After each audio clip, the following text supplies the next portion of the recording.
இது மகிமை நேரம். பிதாவாகிய தேவனாலும் கர்த்தராகிய இயேசு கிறிஸ்துவினாலும் இயேசு கிறிஸ்துவை நேசிக்கிற விசுவாசிக்கிற உங்கள் யாவருக்கும் கிருபையும் இரக்கமும் சமாதானமும் உண்டாவதாக. ஒரு ஜெபம் செய்துவிட்டு நம்ம செய்திக்கு போகலாம்.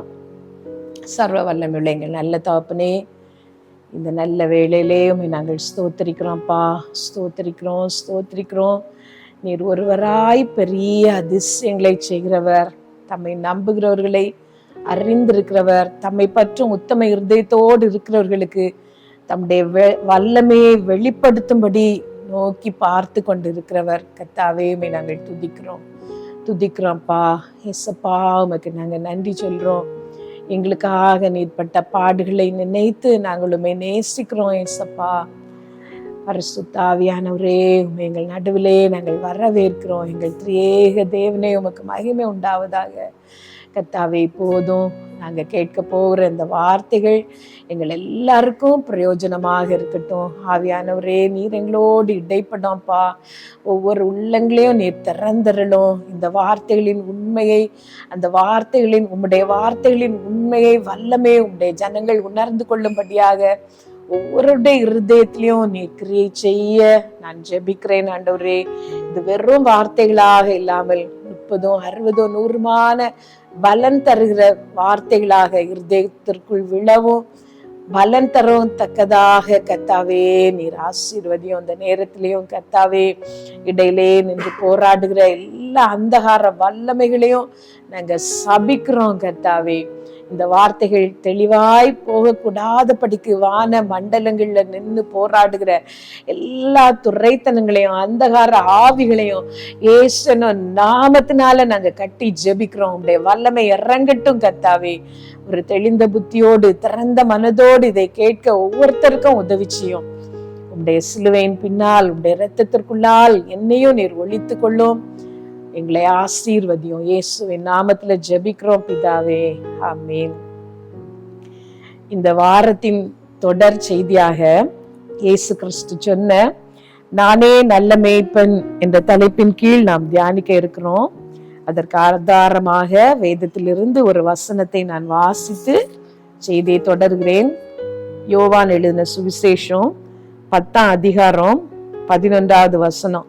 நானே நல்ல மேய்ப்பன் ஆடுகளுக்காக தன் ஜீவனை கொடுக்கிறான். கடந்த வாரங்களில் நாம் தியானித்தது உங்களுக்கு ஞாபகம் இருக்கும் என்று நினைக்கிறேன். நானே திராட்சை செடி என்று தியானித்தோம். நானே வழியும் சத்தியமும் ஜீவனுமாய் இருக்கிறேன் என்று இயேசு சொன்ன வார்த்தையை நாம் தியானித்தோம். இந்த வாரத்திலும் கர்த்தர் தன்னை பற்றி சொன்ன நானே நல்ல மேய்ப்பன் என்ற வார்த்தையின் அடிப்படையிலே நாம் தியானிக்க இருக்கிறோம். கர்த்தரை ராஜாவாக, கேடகமாக, கோட்டையாக, கன்மலையாக, புகலிடமாக கண்டவர்கள் உண்டு. கர்த்தர் தம்மை மனிதருக்கு வெளிப்படுத்தும் பொழுதும் தன்னை பற்றி ஒவ்வொரு நாமங்களை சொல்லி அவர்களுக்கு வெளிப்படுத்தி இருக்கிறதை நாம் வேதத்துல பார்க்கிறோம். மோசேக்கு அவர் சொன்னார், நான் இருக்கிறவராகவே இருக்கிறேன் என்று சொல்லி தன்னை வெளிப்படுத்தினார். ஆபிரகாமுக்கு வெளிப்படுத்தும் பொழுது, நான் சர்வ வல்லமையுள்ள தேவன், எந்த சூழ்நிலையிலையும் என்னாலே உனக்கு அற்புதம் செய்ய முடியும், நீ நம்புகிறதை தர எனக்கு முடியும் என்று சொல்லி சர்வ வல்லவராக வெளிப்படுத்தினார். ஏசாயா தீர்க்கதரிசிக்கு சிங்காசனத்தில் வீற்றிருக்கிற ராஜாதி ராஜாவாக வெளிப்படுத்தினார். கிதியோன் அவரை சமாதான கர்த்தராக பார்த்தார். ஆனால் இந்த மாம்சத்திலே, இந்த உலகத்திலே வந்த இயேசு கிறிஸ்து தன்னை வெளிப்படுத்தும் பொழுது சத்தியமாக ஜீவனாக சொன்னார். அதே போல நானே மேய்ப்பன் என்று அவர் சொன்னார். மேய்ப்பன் என்று அவர் சொல்லும் பொழுது நாம் அவரை ஒரு நல்ல மேய்ப்பராக பார்க்க வேண்டும் என்று அவர் விரும்புகிறார். ஆடுகளுக்கும் மேய்ப்பருக்கும் இருக்கிற அந்த உறவு, ஆடுகள் மேய்ப்பனிடம் எதை எதிர்பார்க்கும்? ஒவ்வொரு நாளும் காலையிலே மேய்ப்பன் தன்னை வெளியே அழைத்து கொண்டு போவார். நல்ல ஆகாரத்தை தருவார், குடிக்க நல்ல தண்ணீரை தருவார், இரவிலே நாம் தூங்குவதற்கு நல்ல வசதி செய்து தருவார். இதெல்லாம் ஆடுகளுடைய எதிர்பார்ப்பு. அதே போலதான் இந்த உலக வாழ்க்கையிலையும் நாம் வாழும் பொழுது நாம் அநேக தேவைகளை சந்திக்கிறோம். அந்த தேவைகள் நிவர்த்தி செய்யப்பட வேண்டியது இருக்கிறது. நான் பிறந்தது முதல் இந்த உலகத்தை விட்டு போகிற வரைக்கும் நமக்கு ஏதோ ஒரு தேவை வாழ்க்கையிலே வந்து கொண்டேதான் இருக்கிறது. அனுதினமும் ஒரு தேவை பூர்த்தியாகி நாம் திருப்தி படும் பொழுது இன்னொரு அவசியம் நம்முடைய வாழ்க்கையிலே வருகிறது. ஏதோ ஒன்று அவசியப்பட்டவர்களாகவே தான் நாம் இந்த உலகத்துல வாழ்கிறோம்.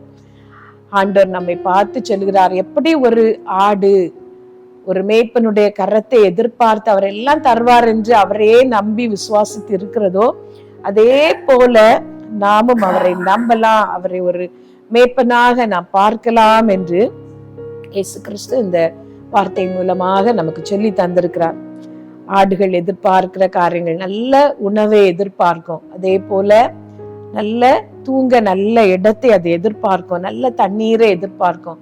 இது எல்லாவற்றையும் ஒரு நல்ல மேய்ப்பன் நிச்சயமாக தன்னுடைய ஆடுகளுக்கு பூரணமாக கொடுப்பார். அதே போலதான் நம்முடைய எதிர்பார்ப்புகளை எல்லாம் அவர் அறிகிறவர். நாம் நினைக்கும் முன்னே நம்முடைய நினைவுகளையும், நாம் வேண்டிக் கொள்ளும் முன்னே நம்முடைய வேண்டுதல்களையும் அறிகிற கர்த்தர். இந்த உலகத்துல ஏதோ ஒரு தேவையோடு நீங்கள் இப்பொழுது இருக்கலாம். சில வேளை அது ஒரு சின்ன தேவையாக, சின்ன பிரச்சனையாக கூட இருக்கும். ஆனால் நீங்கள் அதற்கு கஷ்டப்பட்டு கொண்டிருப்பீர்கள். வாழ்க்கை முழுவதும் நான் சம்பாதிக்கிறேன், வாழ்க்கை முழுவதும் நான் கஷ்டப்படுகிறேன், ஆனா இந்த சின்ன தேவைகளை கூட என்னால் பூர்த்தி செய்ய முடியவில்லை. என்னுடைய பிள்ளை ஆசையாய் கேட்கிற இந்த காரியத்தை கூட எனக்கு என் குழந்தைக்கு வாங்கி கொடுக்க முடியவில்லை என்று நீங்கள் மனவேதனையோடு இருக்கலாம். ஆனால் உங்களுக்கு ஒரு நற்செய்தி, இயேசு கிறிஸ்து எல்லா தேவைகளையும் அறிந்திருக்கிறவர், உங்களுக்கு எல்லாவற்றையும் அவர் தருகிறவர். நீங்கள் செய்ய வேண்டியதெல்லாம் அவரை நல்ல மேய்ப்பனாக பார்த்து அவரிடம் உங்கள் தேவைகளை சொல்லி, ஆண்டவரே இது எனக்கு தேவை, எனக்கு இன்றைக்கு இந்த காரியம் அவசியமா இருக்கிறது, எனக்கு தாரணம் என்று சொல்லி அவரிடம் நீங்கள் கேட்க வேண்டியதுதான். அவரை நல்ல மேய்ப்பராக நீங்கள் உங்கள் வாழ்க்கையிலே கொள்ள வேண்டியதுதான். அவர் உங்கள் மேய்ப்பராக, அவர் உங்கள் தலைவராக, அவர் உங்களுக்கு எல்லாமாக இருக்கும் பொழுது நிச்சயமாக கர்த்தர் உங்கள் தேவைகளை எல்லாம் சந்திப்பார். நீங்கள் எத்தனையோ பேருடைய சாட்சிகளை கேட்டிருப்பீர்கள்.